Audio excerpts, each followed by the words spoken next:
Y'all know how we start with big wins. So since we're a smaller group, let's go ahead and say it. Tony, you got a big win for us? Well, we've been going through our stuff and we've started going through our insurances and stuff and having them requoted, and we've saved about $10,000 for the year by changing the insurance companies and so forth. Good work. Measure. Yeah, it's awesome. Hmm. It's awesome. Jim, what you got? It's not a huge win, but it's in the right direction. We just hit our 2-year anniversary in July.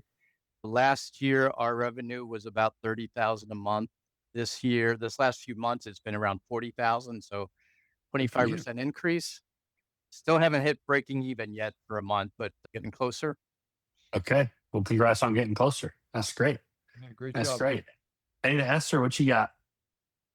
Well, piggybacking on the revenue, 3 years ago, we made pretty much zero revenue. Last year, it was around 150, and this year we probably have over 400,000 worth. And currently continuing to work on processes and systems so that hopefully we can be in the top 2 to 5% of businesses who actually make it once we start to break even and make some money in the future. That is great. That is so It's great. great. I love it. I love it. And then Stepan, I don't know if I'm saying that correctly. Stepan, a little bit. Okay. In a place where they can't speak. No worries. If you want to type into the chat a big win, that would be great. But anyways, y'all, we are pumped. We're glad you guys are here. This is our 3rd year of doing this financial tune-up series over the summer. So today is going to be tracking overhead. So yeah, we're very grateful you're here. We went through some big wins and we'll kick it off. Yeah, so glad you guys are here and good to see some familiar faces. Just to give us a little bit of context, I'm Sean. This is Brandon, better known as Dickie and Donnie from the Dickie and Donnie Show. If you need a podcast to dull your mind and dull your senses, but also give you some good content, we are the most self-deprecating, best hangover podcast you've never heard of. So I'd love for you to check us out on Spotify. We are about 60 episodes in, about to start season 4. So there you go. So Brandon's Donnie, right? He is the That's Brand right. Donnie. And you're Dickie? Sean, my middle name is Richard, so that's the Dickie and the Donnie. And it took about as long as he explained that. That's about how long it took for us to pick that name. I mean, it was just 2 idiots having appropriately unprepared is our tagline. So, we've done this podcast. Brandon and I have been coaching here for years. And one of the things we see most is financial tune-ups. And I'm sure Jim Ripper will know, what is a financial tune-up? Well, if you ever go to the car mechanic shop and you get your code reader and you stick it in the OBD2 port and it pulls out data and it tells you what are the engine lights that are on, what's going on with the car, it's making these sounds. This is a financial tune-up where we're going to do an audit or an assessment of your financial health and look at what are the inputs and the outputs of what we need to review. And so it doesn't matter what business you're in, we can do a full financial tune-up for you. And so if you think about what a financial tune-up is, there's 3 parts. First thing we're going to talk today is about the back door. And so this is the overhead tracker of where is your money going. So if your house is the money in your bank account, the back door is where it leaves. And so we want to get a view on what kind of outflow is happening. Typically, that's a huge back door. And we want to make that back door smaller and want to figure out where the money is leaking. And so Brandon's going to walk through that today. The second piece is front door. Where's the money coming in? So that's going to be a forecasting document. We typically want our owners to have at least 6 to 12 months of forecasted cash flow. For some businesses, that's harder to get an exact number, but our goal would be to have sales and marketing driving processes that would get you clarity on your numbers of what's coming so you can make good decisions on people, process, where your business is going. And then thirdly, in the house, how much cash you have. We use our level 2 dashboard. That's going to be week 3. We're going to talk about how to track multiple bank accounts and how to build profit accounts, OPEX accounts, tax accounts, capital expenses, and get a good sense on where your money is leaking.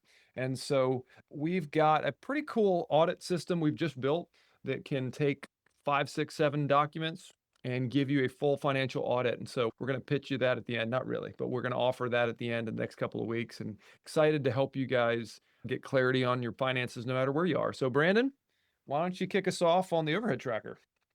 Yeah, that's great. Thank you. Yeah, we're excited to talk through it. I want to acknowledge again, my name is Brandon, and Sean and I work for a company called Business on Purpose, and we exist to liberate business owners from chaos. Tony knows all about that. And I show this just to say this is not just Sean and Brandon's stuff. This is material and business strategy that we have built and leverage over a team with clients all around the country. We work with business owners all around the country and even a few outside of this country. So we exist to liberate from chaos so that you can spend time on what matters most. And today we're going to specifically be talking on the realm of finances, specifically about overhead. So we'll go into it, but here are the three things we're going to be covering today. One, what is overhead? That word is used a lot, and it's taught, surprisingly, it's taught so many different ways. So we're going to go over it today. What is overhead? Why do we need to know our overhead as business owners? And how do we calculate our overhead? So what is it? Why do we need to know it? And how do we actually find it? So that is what we are going to be diving into today. So Sean and I are excited to do this. But before we dive in to what overhead is, I want to make sure that we understand what I mean when I say money. Everybody thinks they know what money is, but I'm not talking about wealth. I'm not talking about a projected budget. I'm talking about cash, actual dollars and cents. Yeah, dollar bills, y'all, like the actual cash we can spend. So to talk about money means that we have to talk about something else. We have to talk about the behavior that money has. If I were to talk to you about my 3-year-old son, Noah, I could not talk to you without telling you about the behaviors he's living out as a teenager right now. But to talk about money, we have to share about the behaviors that it had, because it had very specific and I would argue pretty strange behaviors. And there are 3 inescapable behaviors or even truths to how money or cash works. The first one is that a dollar is not a dollar. When you get a receivable, you don't get the whole receivable, right? If Tony were to get a check for 10 grand, does he just get to take 10 grand home? No, there's so many things that 10 grand is for. A dollar is not a dollar. And that one kind of foundational truth of money leads to the next 2. The first one being that a dollar out is always more than a dollar. When I go purchase a sandwich for $9.95, do I pay $9.95? No, I don't. I pay more than that, right? There's always things on top. So a dollar out is always more than a dollar. And the inverse, a dollar in is always less than a dollar. Take Tony, for example. Say Tony gets a deposit for $9,000. Does he get to keep it all? Nope. What he gets to keep is significantly less than just that $9,000. So when it comes to money, we need to be aware that a dollar out is always more than a dollar, and a dollar in is always less than a dollar. So here's an example of what this looks like. And we work a lot with contractors around the country, contractors, home builders. So let's take this. Let's take a custom home building and say they have a receivable of $100,000. So a custom home builder gets a receivable for $100,000. They get a check. Well, first, what you have to do is you have to remove 80% of that for their cost of goods. We'll go into that in a little bit, but that would be for all of their subcontract labor, all the materials involved, right? We got to take 80% out right away. So that $100,000 receivable immediately down to 20,000. And then, well, we got to remove another 12%, say, for payroll from that. And then, yeah, we should probably do another 2% for any callbacks, mistakes, overages, because that happens all the time in custom home building. Well, now we're down to 6,000, and oh yeah, we don't want to go to jail, so let's pay our taxes. So we separate some of the tax money. And what we realize is that we thought we were rich when 100 grand hit our bank account. But the reality is, if we want to know what we can spend, we only have 4,000. Again, I say this to reiterate, a dollar in is always less than a dollar. So today, when I'm talking about overhead, when I mention money, that's the type of money I'm talking about, where a dollar out is more than a dollar and a dollar in is less than a dollar. If we don't understand that, and we're running a business that both spends money and makes money, then we're not going to do it in a consistent or clarifying way. So that first question, what is overhead? Well, this is how we define overhead. They're ongoing costs that a business incurs to operate. They're ongoing costs the business incurs to operate, but they're not directly related to producing a product or service. So they're costs you have on a repetitive basis, but they don't go directly into a specific product or service. So again, let's take Mr. Custom Home Builder. Things like purchasing materials, paying the roofer to complete the roof, paying gas for my PMs to drive around the city.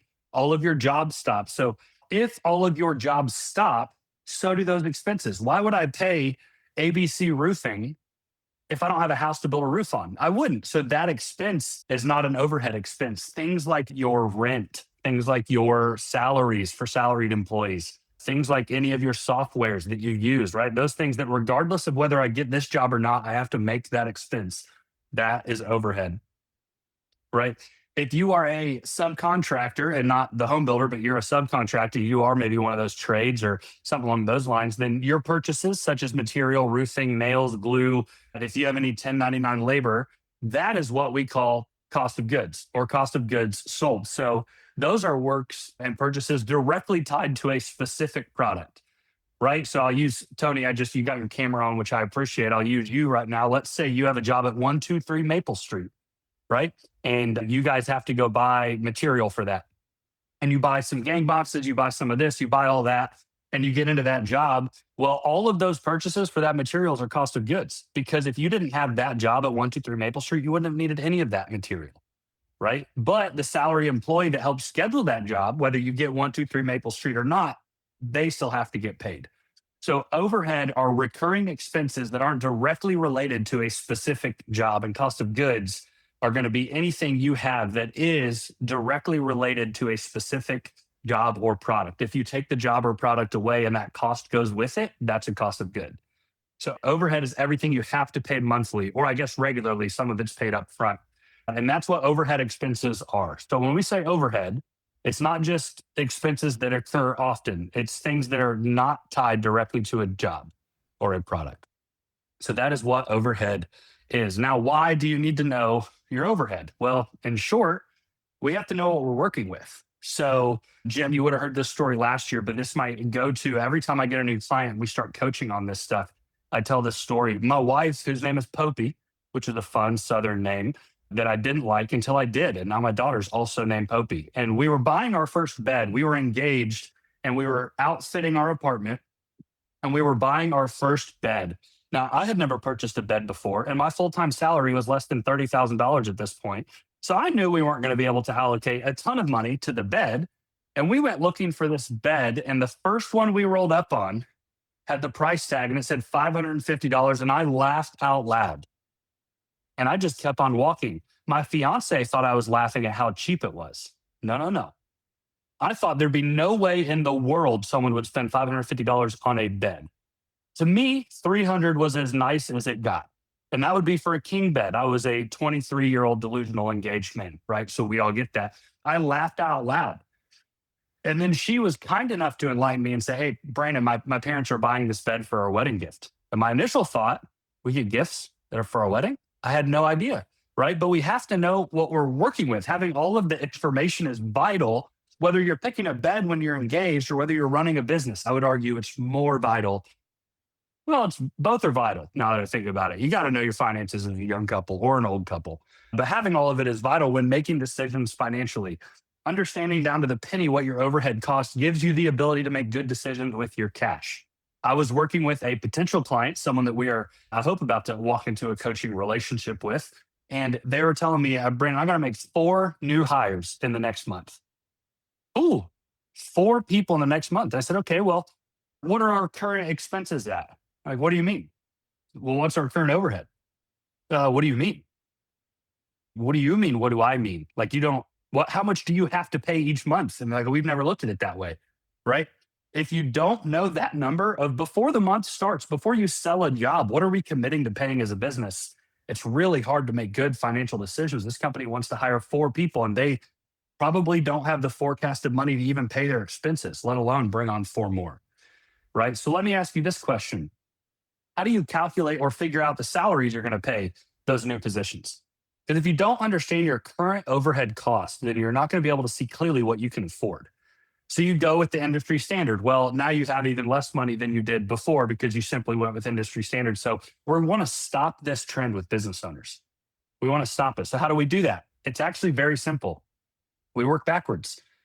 If you're able to calculate your overhead expense, and next week, Sean is going to be talking about how to forecast revenue. That's another part of this formula. But you start with your overhead. That's your anchor because that doesn't change regardless of the work you get.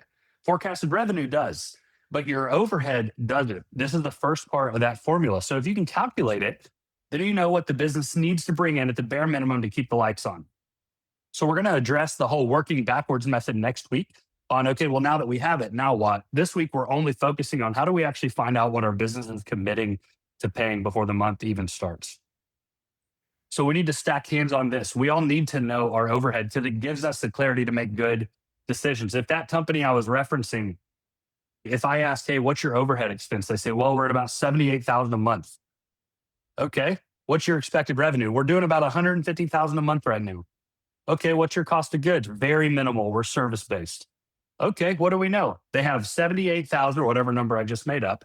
And then they have 150. We got about a $50,000, $40,000 to $50,000 range we're playing with. You have very minimal cost of goods. Okay, let's talk about what we can afford to pay. But they didn't know any of that. They're going in blind, making decisions, and that's really, really hard. So now we know what overhead is. We know why we need to know it. So how do we calculate our overhead? Well, here at BOP, we like to take relatively simple things and put some teeth to them, because oftentimes the easiest method is the one that is the most effective. So we're not going to make this very difficult. Let's simply start with thinking what monthly expenses look like for us. So in some of the emails that we sent out, we asked you or encouraged you to bring some numbers with you if you have them. So get them out if you have them. But what we use is what we call an overhead tracker to help us out.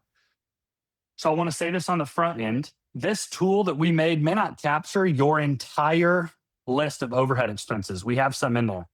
It's a little blurry from what I'm seeing, but you can kind of see what's in there.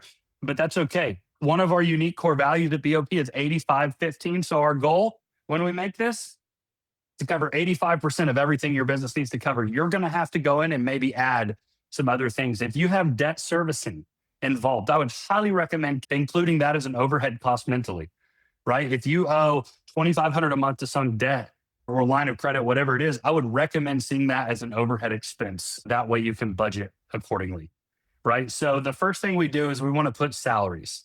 We want to put in all the salaries that we have. And as you can see, breaking this down to many different aspects, because if you're paying someone $50,000 per year, the business is actually paying more than that to host that employee, because you're paying payroll taxes, you're paying healthcare, you might have be paying off a phone. Is there workers' comp related? If you're doing anything for their 401k, whatever it might be, that $50,000 salary is probably costing you closer to about $63,000. So we need to account for that. So we have a line for all these different methods or types of payments we might make to somebody. The average rule, I'll say, if you're going to do a quick calculation on salary, if I'm going to pay someone $100,000 and that's their salary, we typically would add on roughly 26% to that. If you want to know your burden, that 26% would include all this other stuff. So if I'm like, God, can I afford $100,000 salary? Well, I need to know, can I afford about $126,000? Because you as the business owner are on the hook for a lot of other things on the back end of that. So just good for you to know, right? So we start with salaries. That's often the biggest one. I'll say this, if you pay people $10.99, you are probably charging them directly to a job. So you would not count them here. If you are paying people $10.99 on a repetitive basis, well, regardless of what this guy does for me, I'm paying him $1,500 a week. And then you could include it in here. But if you're paying someone $10.99 and you're paying them, but you're saying, well, I'm going to put him at 123 Maple Street, but I have that baked into that estimate, that quote, that pricing model. Well, he's not an overhead cost, because if 123 Maple Street goes, so does that guy. So we can answer questions at the end specifically on the 1099 world, but really salary positions are what go up here. So after we do that, we'd recommend that you look at things like rent and utilities. What's your average cost per month on these things? Next, we try to identify if you have any general liabilities and miscellaneous items like office supplies, swag. This is where coaching would come into play. We would always recommend you have a business coach, even if it's not us. Like all the things you need to run your business effectively, put all those up in the admin. Then let's go down to marketing and our sales expenses. So that could be social media, website, SEO. What do you pay monthly for marketing? If you're in your local TV, right? I could see Ada just having her face up on a big billboard, right? Well, it's marketing. So we would put those kind of fees and those kind of expenses here, whatever that might be. We just break it down. You can see we're trying to make it very simple. Well, what are our costs in this bucket? What are our costs in this bucket, right? Then we go down to operations. Now, this one gets a little tricky between what is overhead and what can be COGS. Remember, use this filter. If your job stops, would you still have to pay that thing? So something like a car payment. If a job stops, do you still make the car payment? Yeah. You would. Your software fees, say you use Job Shred or House Call Pro, would that payment still have to work if you lost a job? Yes, it would. Sometimes people can put gas and cost of goods. Well, if I didn't have that job, I wouldn't be paying the gas out there. Okay, I see that in cost of goods or overhead. Just do it consistently. It doesn't really matter at that point. But just be mindful, if a job stops and that expense does too, I would not put that in here. So yeah, that's how we build this thing out. You go through, again, think of the 85-15. You're going to have to edit this a little bit. So that is this overhead tracker. Now I want to stop right here and I want to acknowledge that a very real truth that happens. And man, Sean, I don't know how often you see this, but there might be, of the 4 or 5 of you in this call, you might be sitting here saying, oh, but I already know that. I already know my overhead costs. And you might be tempted to leave this time early because you're not going to do anything with what we just talked about anyways in time to calculate. But I want to push back at that. We're coaches. Sometimes we push back. I had a college coach that all he did was push back on things that we would do. Well, sometimes we like to do that. And I would push back and say, I don't know if you do know your numbers. I think you don't know them. And you might, but you probably don't, is what we find typically. And we work with custom home builders, or I work with a custom home builder many states away from South Carolina, many states away. And he makes roughly on the top line about 25 million a year. They do custom work, they do some spec work, they do some high-end remodels, right? They got a lot of stuff going on, about 25 million a year. And the overwhelming majority of that is cost of goods, upwards of 80 to 85%, right? Which is kind of all home builders. And he was losing money. We were tracking his cash. We've been working together for about 4 months. He was tracking his cash. We even had a bad forecast built out to know 12 months in advance what he was going to be making month by month. And yet when we were tracking his cash, it was going down. I was like, God, okay, that's telling us something. We got to go look. And I was like, well, what's your overhead? And he thought for a second. He wrote some stuff down and he came back and he said, I would say, I think conservatively it's 68,000 or so a month. $25 million builder, probably 20-ish employees. So 68,000 a month, give or take. My immediate thought was, for a business your size, that's pretty healthy. And I asked, well, what does give or take mean? He's like, either 5,000 in either direction. I could really look it up, but it's not going to be less than 63. It's not going to be more than about 73. I said, okay. I said, well, let's do this exercise and let's just entertain me for a second and let's map this out. So we dove into that overhead tracker and the money still wasn't lining up. So I was like, we need to sell out every single detail. So we pulled all the financial things. We went to the overhead tracker and I told him, you have to prove to me that it's 68,000. And we filled it out. And the final number that he guesses, 129,000 a month. It's a real story. It's a real story where he was $61,000 a month off. And we were wondering why we were losing money. He was losing about 30,000 a month. His profits were supposed to be about 30,000 a month. We found it, right? It's 61,000 of expenses he had committed to that he was unaware it had climbed to be that high. He had already committed to paying him. So we found the money. And I literally just had a client, this was yesterday, tell me that their monthly overhead was around 40,000. And within 10 minutes, we had already climbed up north of 65,000. So I say that my gentle pushback is, you might say you know your numbers, but we get stuck in this race of chasing after financial freedom and we're neglecting the very thing that gets us there, which is the financial clarity. So I'll repeat myself again. If you think you know your numbers, please do this exercise. I think it can shock you, but that clarity is where we're going to be able to work with, right? We had someone that looked at us and said, man, this overhead tracker made me bankrupt. Like, it just showed that you are bankrupt. We removed the fog.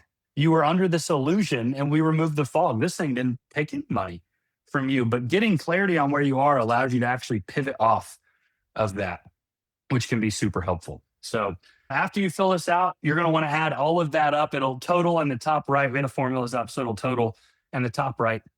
And we don't often talk about this in the business world because it seems routine and elementary, but knowing this overhead number gives you wild clarity on your expenses.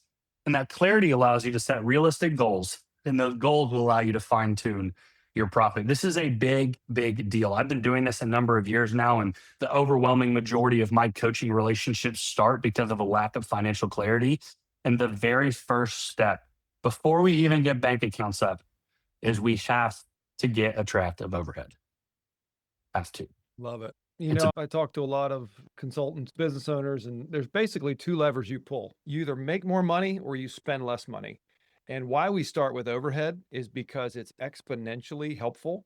If you save $10,000 or $20,000 in this overhead tracker, it would take you $100,000 of work to find that money in revenue. So you can either go chase extra work or get more efficient in the amount of money you're expending in your operational structure. And so we would rather save 10 grand than go have to chase down more work if we're more efficient. So just an encouragement that as you find more value in being aware of what you're spending, it doesn't require you to go out and scale and grow your sales to match it. Yeah, it's real good, Sean. That's good. So what I'm about to do, I'm about to put this overhead tracker into the chat. Now, I know you're at the airport. Jim, I don't know if you had to leave. And Tony, it looks like you're in your office, so that might work. Yeah. But I'm going to put this in. What I want to do is this time was booked out from Eastern time, 1:30 to 2:30. You had an hour for this. We took 31 minutes. It might take another 4 or 5, but you're going to have 20 to 25 minutes that you've already bought out of your schedule. I'm going to encourage you, sit down with this. You can get through this in almost 20 minutes and just see where you are at. If I were to have you write the number that you think it's going to be, actually, you can go ahead and do that. Write what you think it's going to be, fill it out, and then see how close you were. I've yet to have anybody within even 10% of their number. They think they know it, but there's little things that creep into this overhead cost. So I'm going to share it in a second. I was a teacher at one point, so I'm not going to share it now or else I'll lose you guys because I know that's how it works in the teaching world. And we're all just really big, immature students. Let's be honest. So we don't really change as we grow older, but you've already bought this time. So let's use it. Let's use it. We say this a lot at BOP, and it's a quote from Joe Calloway. And it says, vision without implementation is hallucination. So please use this thing, implement this thing, and start seeing what your actual overhead costs look like. I'm going to put this tracker in again. And what I want you to do is you're going to make a copy of it. And I want you to spend the next 30 minutes. There's rules, instructions in the red up at the top. I'm going to go ahead and send it.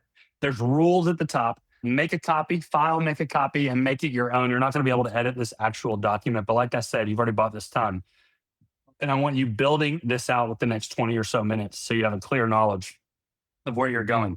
Sean mentioned it at the front. We do have a new financial diagnostic test we've been using on business owners across the country. So if you're interested in a full diagnostic test of how your finances look at a business, just be mindful, it's full. It's like buying a Carfax on a used car. It's going to show things that you didn't know were there. And it's a beautiful thing. That's why you do it, right? And we say this, I've started saying this a lot. People spend $99 on a Carfax for a car they may not even buy because they want to make sure it's safe for their family. And yet the business that we're willing to ride all the way into retirement, we're not willing to check on whether it's safe for us to ride all the way there. So if this is something you're interested in, let us know. We'll run a deal for you there. We usually offer those for $1,500 because they're so thorough and a coach will meet with you. We would offer those for less than that to you guys. So if you're interested, let us know. Tony, I know you're a client, so you'll get that regardless. But for the rest of y'all, if you're interested, please let us know. We'd be happy to get that to you guys. But yeah, you made this time. I also want to remind you, put a mark on your calendar for next Friday at 1:30, same time. It'll be the next two, but next Friday, Sean is going to be walking us through how we can forecast revenue in a way that will provide even more clarity than what we started with today. So I appreciate it, y'all. I'm going to leave this up. If you want, we'll just text us if you want one of Scott's books, but I'll leave this up. This is a tool that's been very, very powerful. In 7 minutes, if you're interested in the health of your business, feel free to scan this. You'll get a report on that. One of us coaches will follow up with that. But regardless, we are thankful for the time. Well, I guess if you guys have any questions, Sean and I would be happy to answer some. Okay, great. Well, you guys have our Nailed emails. it. Feel free to reach out, Sean, SHAWN, at businessonpurpose.com or Brandon at businessonpurpose.com.